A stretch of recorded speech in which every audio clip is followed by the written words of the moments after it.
ዋው ውበት ቦታውን አግኝቷል። አንቺም ቤቱን በጣም ነው የምታምሩት። የቤቱ ባለቤት ነሽ አይደል? አረ ቤቱ ሰራተኛ ነኝ። ታይ ቤት ሰራተኛ ይሄን የመሰለው ውበት ይዘሽ የቤት ሰራተኛ ትኛለሽ እንዴ? ልጅ ለዚህ ነው ህይወት ፍትሃዊ አይደለችም የሚለው። ምን መሰለሽ ሰውዬ ምን ፈልገህ ነው? ነገሩ ተው በማገባኝ ገፋ አይደል? ዳኒ የሚባል ልጅ ነው ደውሎ ቧንቧችሁ እንደተበላሸና እንድሰራላችሁ ነገር። እሺ ተከተለኝ።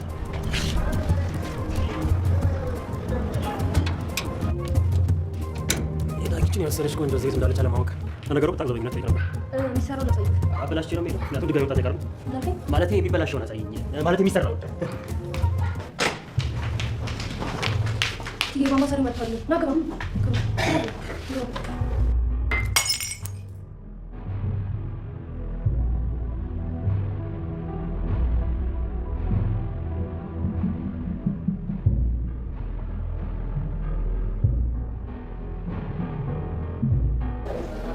ሌሎች በጣም ይቅርታ ቆየሁሽ። የሆነ ጉዳይ ገጥሞኝ እኮ ነው። እንዴት ነሽ? ምን ነገር አላዘዝሽም እንዴ? አይ ቆይ አረ ምን ነገር ካች ቆይ ምን ሆነሻል? በጣም ተጨናንቀሻል። ሰላም አይደለም? ዳጊ እንዴት እንደምነግርሽ ስለጨነቀኝ ነው። ምን ሆነሻል? ከመቼ ወዲህ ነው ለእኔ ተጨናንቀሽ ነገሮችን የምትነግሪኝ? አዲስ አመል ነው? የኔ ማር በጣም አፈቅራለሁ። እኔ አንተ ጋር ምንም አይነት ነገር ቢመጣብኝ አልፈራም። አቦ ተናገሪያ። ምን ሆነሻል? አስጨነቅሽኝ እኮ። ምንድን ነው የሆንሽው? ለምን አትነግሪኝም? አርግዣለሁ። አዎ አራት ድጋሚብኝ በእናትሽ። አርግዣለሁ ለመስማት የጠየኩትን ነገር ደጋግመሽ ትነግረኛለሽ እንዴ? ሰላም የምርሽን ነው? ዳጊ ምን ነው? እኔ እኮ ብቻዬን አላመጣሁትም። ያረገዝሽው የእውነት ከሆነ እኔ በድህነት አድጌ ሌላ ደግሞ ድሃ ዜጋ መፍጠር አልፈልግም። ሰምኛለሽ? ዳጊ ጽንሱ እኔ ሳይታወቀኝ አድጓል። የማስወጣበት ሰዓት ደግሞ አልፏል። ስለዚህ ዶክተሩ አማራጭሽ መውለድ ብቻ ነው ብሎኛል። ሰምኛለሽ? ነገ ሄደሽ የምን ነገ እንዳውም ዛሬውኑ ሄደሽ ታስወርጃለሽ። አልሰማኝም እንዴ ዳጊ? ዶክተሩ የምታስወጪበት ሰዓት አልፏል ብሎኛል። በቃ አማራጭ መውለድ ብቻ ነው። ይሄማ እኔም በልጅ ተብትበሽ ለማስቀመጥ ያደረግሽው ዘዴ ነው። ሴቶች ስትባሉ እንደዚህ ናቸው። ልጅ ነገ የተረጋጋና የሚሆነውን ነገር እናስብ። ሰምኛለሽ? ዳይፐር በዱቤ ወተት በዱቤ የተልከሰከሰ ህይወት መኖር አልፈልግም። የራሴ ልጅነት ሳልጨርስ ሌላ ልጅ ለማሳደግ አቅሙ የለኝም።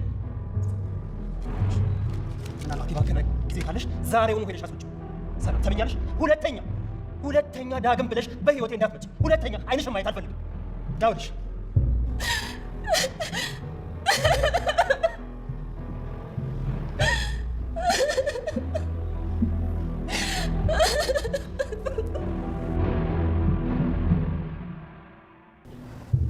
ምንድን ነው? ችግር አለ እንዴ? አይ ምንም ችግር የለም። ውሰጁ፣ ቦምቦ ማሳይ። ውሰጁ። የሚሰራው ላሳይክ። ሰውዬ የሚሰራው ላሳይክ። እሺ ና እንጂ። እሺ ሰራው።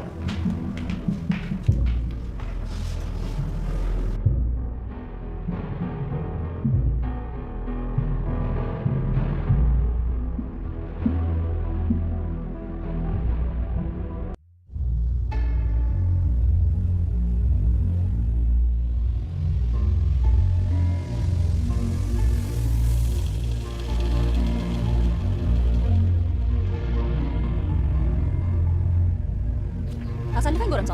ቆይ አንቺ ትንሽ አበዛሽዋል መሰለሽ። ቆይ ማን ነው የምትይው? አንተ ራሱ ማነህ? ከኔ ብሌንን መንገድ ዘግተህ አላሳልፍም የምትለው? አይገርምሽም? ፍቅር ያልገዛው ጉልበት ይገዛዋልሽ። ቆይ ካልፈለግ ግዴታ አለብኝ? አዎ ነው ያልኩኝ። ማንኛውም ሴት እንደምታደርገው አንቺም ግዴታ አለብሽ። እሺ አሁን አሳልፈኝ። እንደውም ዛሬ ክላስ ቀጠን አብረሽኝ እንድትይ ይፈልጋል። ዞር በል እባክህ፣ ስራ ፈት። አንቺ እኔ ባያለው ገፍተሽ አንቺ ሴት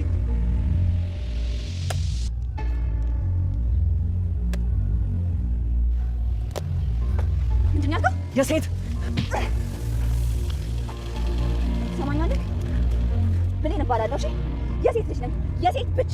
ከዚህ በኋላ አይደለም መንገድ ልትዘጋብኝ፣ አጠገቤ እንኳን ባገኝ ጥርስህን አውልቄ በድድ ነው ማስቀረው።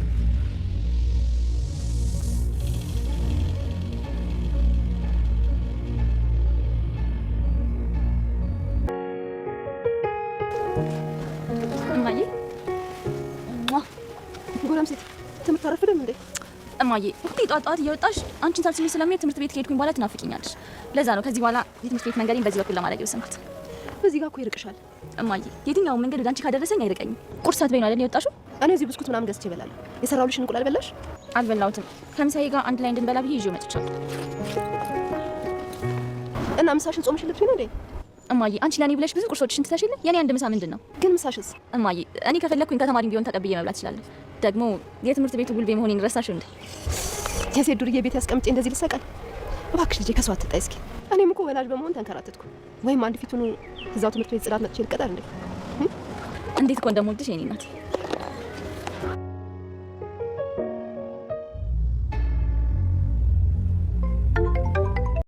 የልጅነት ፍቅር አዲስ ተከታታይ ድራማ በጋርዶሽ ቲዩብ። ሰላም አርግዣለሁ ስትለው ዳጊ ያባከንሹ ጊዜ ሊኖር ስለሚችል አስወርደሽ ቶሎ ጥፊ፣ ሁለተኛ አይን እንዳታይ ስልኬም ላይ እንዳትደውይ ብሎ እሱም ራሱ ጥሎ ጠፋ። ሰላምም አርግዛ መንገድ ለመንገድ ስትንከራተት አንዳንድ የሚመለከቷት ሰዎች እሱን ፍለጋ የኔ ቢጤ የመሰለቻቸው ሳንቲም ጣል ያደርጉላታል። ያ ሁሉ አልፎ አሁን ባለቤትና ባለ ሀብት ሆና አግብታ ስትኖር ቧንቧ ሰራተኛ ሆኖ ድንገት ከቤቷ አካች አላለም። ብሌኗ አባ ጉልቤ ይዛ ወንዱንም ሴቱንም በቴስታ ታቀረናዋለች። ሰላም ሰላም! ውድና የተወደዳችሁ ፋፊቲ ቤተሰቦች እንደምን አላችሁ? በያላችሁበት የዓለም ዳርቻ ሰላማችሁ በዘት ተተርፍ በል እያለን ዛሬም በአዲስ ወደ እናንተ መተናል። እናንተም በቅንነት ላይክ፣ ሼር፣ ሰብስክራይብ በማድረግ ቤተሰብ አድርጉን። ቤተሰብ ላረጋችሁን ከልብ እናመሰግናለን። ቅንነት ለራስ ነው። ያላረጋችሁንም ታረጉን ዘንድ በትህትና እንጠይቃለን። የልጅነት ፍቅር እንግዲህ እንዴት ተመለከት ነው። ከዚህ በፊት በነበረው ሰላምና ዳጊ ፍቅረኛሞች ነበሩ። እናም ከለታት አንድ ቀን እንግዲህ ቀጥራው ካፌ ላይ ተገናኝተው አስጠበቅኩሽ የኔ ቆንጆ፣ የኔ ማር፣ የኔ ውድ ሲል የነበረው ዳጊ እንግዲህ አረገዝኩኝ እኔ አንተ ጋር ከሆንኩኝ ምንም ነገር ጨለማውም ሆነ ምንም አስፈሪ ነገር ቢኖር ልፈራ አልችልም፣ ብቻ አንተ ከጎኔ ኑርልኝ እያለች ስትለው ባክሽ ወደ ገደለው ቶሎ ነገርኝ አስጨነቅሽኝ እያለ ሀሳብ የሚመስለው ዳጊዬ አርግዣለሁ ፍቅሬ ስትለው አይንሽን ላፈር ይሄ ልነግሪኝ ነው? አዎ አርግዣለሁ ስትለው እንዴ ለመስማት የሚሰቀጠኝን ነገር ትደግሚዋለሽ? አታፍሪም ብሎ አመነጫጨቃት። እኔ በችግር አድጌ ሌላ በችግር የሚያድግ ዜጋ መፍጠር አልፈልግም። ዳይፐር በዱቤ፣ ወተት በዱቤ፣ ፓምፐርስ በዱቤ፣ ዳይፐርና ፓምፐርስ አቤት ሲዘልቀኝ ነው እንግዲህ በዱቤ አርኬ ልጅ አላሳድግም። ስለዚህ ያባከንሹ ጊዜ ኖሮን ሲል እሷም አዎ ሂጄ ነበር፣ ዶክተሩ ግን ከመውለድ ውጭ ሌላ ምርጫ እንደሌለኝ ነግሮኛል። ለማስወረድ ጊዜው ስላለፈ ልጁ አድጓል ስትለው አይንሽን ላፈር ያባከንሹን ጊዜ አሁኑኑ ተጠቀሚበት ብሎ ብሩን ወርሮላት፣ ከዚህ በኋላ ግን ዳጊን አታውቂውም፣ እኔ ላይ ስልክ የሚባል ነገር ብትደውይ አይኔን እንዳታይ ብሎ ጥሎ ጠፍቷል። እንግዲህ ሰላምም ከለታት አንድ ቀን ያ ሁሉ እሱን ፍለጋ ስትንከራተት የነበረው ነገር ሁሉ አልፎ ልጇንም ወልዳ አዲስ ህይወት መስርታ አዲስ ትዳር መስርታ ባለሀብት ነኝ ዘናጭ ነኝ ባይ የራሱን ልጅ ጥሎ ሌላዋን ኮበሌዋን ወጣቷን ሰላምን ያገቡ እንግዲህ የባሌ ትልቅ ቤት ባለቤት ሆና የቅንጦት ህይወት እየኖረች ከለታት አንድ ቀን ዳጊ ቧንቧ ተሰብሮባቸዋልና ሂደህ አስተካከል ተብሎ ተደውሎለት ሲሄድ ውብ የሆነችውን የቤቱን አገልጋይ ሲያገኝ ዋው ውበት ቦታውን አግኝቷል አለ።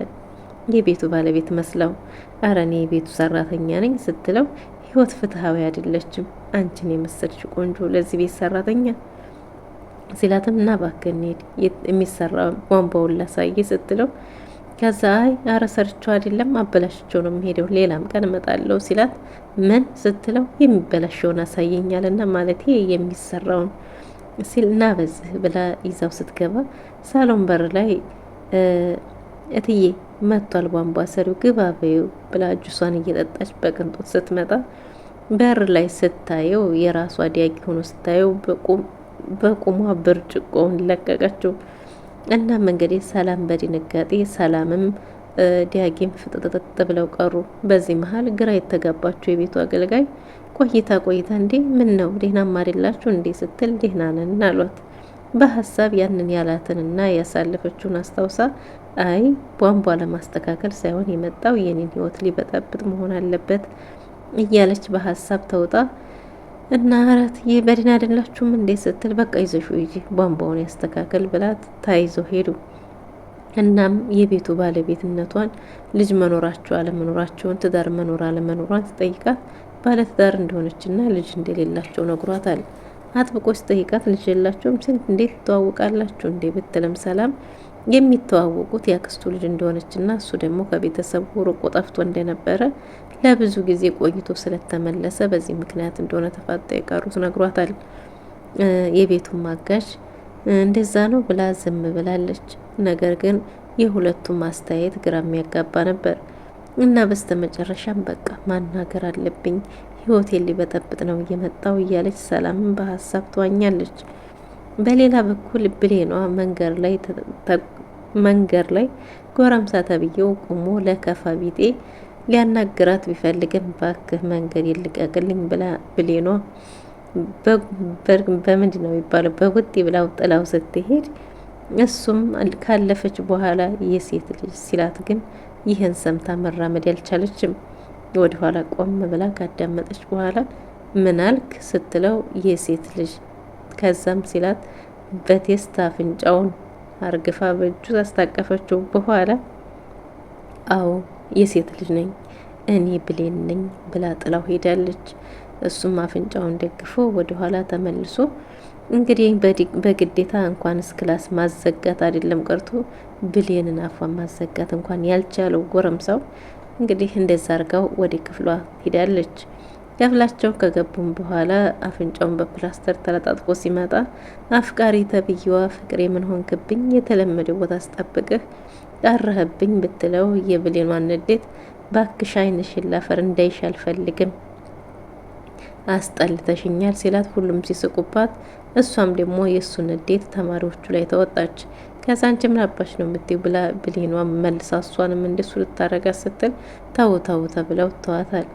እናም ጥፊልኝ ሲላት ሶፍት ጓደኛ ወጣ ሰጠቻትና ምንድን ነው ስትልም አይ ካለቀሽ ብለው ነው ብለው ሙድ መያዣ አርገዋታል። ብሌኗም ይኸው እንግዲህ አንቺ ብትከታተዩም ብትጠብቂውም አንቺን አይወድሽም፣ አንቺን ጠልቶሻል። እንዲህ አረኩት እኔ ነኝ ግንም ደግሞ እኔንም ይወደኛል ብላለች። ብሌኗ ከትምህርት ቤት ለምሳ ሰዓት በወጡበት ጓደኛቸውን ምግቡን ምሳቃውን ገልብጠው አፈር ሞልተው ሰጥተውታል። ምግብ ምሳ ሊበሉ ሲከፍቱት አፈር የተሞላ ምሳቃ ነበር። ያንንም አፈሩን የሞሉት ጓደኞቻቸው ላይ ሄዳበታትና የትምህርት ቤቱ ጉልቤ ተብዬ ብሌኗ ናት። እና እንግዲህ አባቷ ቅንጡ ቤትና ቅንጡ መኪና ያለው የብሌኗ አባት እናቷ የቤታቸው አገልጋይ እንደነበረችና ግንኙነት እንደነበራቸው እሷ እንደወለደች የታወቀ ቢሆንም ግን የእሷን እናት ትቶ ሌላ ሴት በማግባቱ ገንዘብ ሳይሆን በቀል ስላሰበችው ይሄንን ደግሞ እሱ ራሱ ጠንቅቆ ያውቃል። እና መኪና እየነዳ መሀል ለመሀል መኪናው በር ላይ ገባች። እንዴ ምን ልታረጊ በዚህ መጣሽ ሲላት አባት ተብዬው እያለች አንተ በቅንጦት ትንፈላሰሳለህ፣ እኔና እናቴ ግን ከድህነት ጋር ተጋፍጠናል እንጋፋለን ትትለው አይ አንቺ እኮ የገንዘብ ችግር እንዳልሆነ ችግርሽ ነግሬሻለሁ። እናትሽ ጋር ያለኝን ግንኙነት ደግሞ አልካድኩም። ትዳሬን ለመበጥበጥ ነው ወይስ ምን ለማድረግ ነው በዚህ የመጣሽው ሲላት አባት ተብዬው እያለች ሙድ ትይዝበታለች። እናም እንግዲህ የኔን እናት አስቀምጠህ ሌላ ሴት ስታገባ ያን ነበር የሆነ ነገር ማድረግማ ብፈልግ ግን አሁንም ቢሆን ብላ አስፈራርታ ጥላው ሄዳለች። አባት ተብዬውም እንግዲህ እጁን አባፉ ጨብጦ ጸጥ ብሏል። እናም በሌላ በኩል እንግዲህ ሰላምና ዲያጊም ሲጨቃጨቁ ሻወር ቤት ሲመጣ የታለች ሰላምዬ ቢልም ሰላም ሻወሩ እያሰራች እንደሆነ ስትናገር ቆይተዋል ትላለች። እዛ ድንገት ስታለቀስ ሲደርስ ያክስቷ ልጅ እንደሆነና ለብዙ ጊዜ ጠፍቶ አሁን እንዴት ተገኘ ተናግሮ አሳምኖታል። እንደዛ ከሆነ ጨርስናና ምሳ እንበላለን ብሎ ሰላምም ከባለቤቷ ጋር ወደ ሳሎን ገብተዋል። እናም ከዛ በኋላ እንግዲህ ስልክ እየደወለ አላስቀምጥ ቢላት ሁለተኛ ስልኬ ላይ እንዳትደውል ብላ ብታስፈራራውም እሱ ግን ይሄን ከመሰለ ቅንጡ ቤትና ከሰላምዬ አርቅም ፍቅሯ ስልኬን ካነሳችልኝ እንደምትወደኝ ያስታውቃል። ባትወደኝ ኖሮ ለኔ ቦታ ባይኖር አስዋለን ላይ ሆነ ታወራኝ ነበር እያለ ራሱን እያጽናና ግን አሁንም ቢሆን ከሷ የበለጠ ቅድሚያ የሰጠው ለቤቱ ወይም ለቅንጡ ቤቷና ላላት ሀብት ይመስላል። ግን አሁንም ቢሆን ልጁ የት እንዳለ አላሳወቀችውም። እናም እንግዲህ ብሌኗ እናቷ ተራ አስከባሪ ብትሆንም እንዲኮና ሴት ወንድና ያሳደገቻት ለልጇ እንቁላል ሰርታ በሷ በባዶ አፏ የምትወጣው እናት እዛ ቦታዋ ላይ ሂዳ ቁርሷን ይዛ ምሳዋንም እዚህ ምሳውን እንድንበላ ብር ይዞ መጥቻለሁ ብትላትም እንዴ አንቺስ ምሳሽ ስትላት እንዴ አንቺ የብዙ ቀን ምሳዎችሽን ቁርሶችሽን እኮ ትተሻል፣ እኔ ለአንድ ቀን ይሄን ብተው ምን እጎዳለሁ እንብላ ብዬ ነው ብላ ይዛ መታ የትምህርት ቤቱ ጉልቤ ነኝ ማንም እኔን ያንዱ ምሳ መልቃ መብላት እችላለሁ ምንም ችግር የለውም ብትላትም እናትየዋም በልጇ እየቀለደች አንቺ ምን አለብሽ እኔ መመላለሱ ገደለኝ እያለች ተቀላል። እናትና ልጅ በሳቅበት ጨዋታ እንግዲህ እየተቀላለዱ እናት ልጅም እኔ የትምህርት ቤቱ ጉልቤ እኔ ነኝ ማንም ሊነካኝ አይችልም ያንዱ ምሳቃ መብላት እችላለሁ የኔ እናትም ለዛ እኮ ነው የምወድሽ እያለች ሁለቱም አንድ አይነት ጩልሌዎች ይመስላሉ፣ ፈታ ያሉ ናቸው። እናም ምሳቸውን በልተው እሷም ወደ ትምህርት ቤቷ ለመሄድ ተነስታለች። አባት ተብየውም እንግዲህ ከሰላም ጋር ምን ተፈጥሮ ይሆን ተረብሻለች ይላል።